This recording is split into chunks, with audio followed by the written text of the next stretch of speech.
Hello, welcome to Miko Microlearning. This is John Miko, and this is video 5 in the dynamic array series. This one focusing on the take function. So what we're going to do in this video is we'll go over the take function syntax. We'll show you how you can take from the top and the bottom when we talk about rows. And we'll show you how you can take from the left or the right when we talk about columns. As well, you do a little use case where we use the take function as a top-end filter. As always, the workbook that I'll be using will be available in the first comment of the YouTube video. So first of all, the list of dynamic arrays that we've covered so far includes sort, sort by, unique, sequence, and take. We still have a lot to get to, but these are all kind of foundational. So let's look at the take function and its syntax. So the take function has very simple syntax. You give it an array, and then you give it an array of rows and columns that you want to take from that array. You want to kind of parse out of that array or extract out of that array. The first value is rows, and the second value is columns. If we specify a positive number in rows, it takes from the top. A negative value takes from the bottom. A positive number in columns takes from the left. A negative value in columns takes from the right. So in F14, okay, right here, I'd like to put a take function that takes this array, A14 to D20, and takes the top 3 rows. So very simply, I'm going to say take A14 colon D20. Okay, that defines the array I'm taking from. And I want to take the top 3 rows. Columns is optional, so I'm not going to specify, and then it'll bring over all columns. And just like that, I have the top 3 rows, which are apple, orange, and pear. If I want to bring over the bottom 3, okay, very similar. The only difference is take A14 to D20. The only difference is I'm going to specify -3, and that's going to take from the bottom. And now I have banana, mango, and pineapple. So that is rows, positive, negative. If I want the first 2 columns, okay, so I want all the rows in the first 2 columns, I'm going to come over here to K14. And once again, I'm going to use the take function, A14 to D20. I want all the rows, so I'm going to leave this blank by using another comma. So the default is take everything. And I only want the first 2 columns. Okay, I close parenthesis, and just like that, I have the first 2 columns.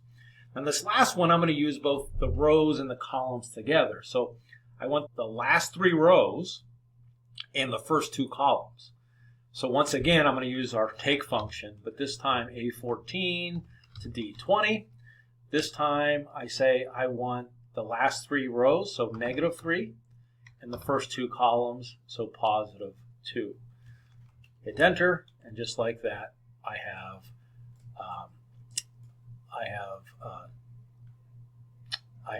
banana, mango, and pineapple. Okay, so it looks like it works well. Now, use case, I'm going to use an example that we've used before. If you recall, we made, in a previous video, we used unique and sort and COUNTIF and SUMIF to make a kind of like a little mini pivot table where we had the subcategory using this function in A6. And then we used a COUNTIF to count the number of transactions. And then we used a SUMIF to sum the number of transactions.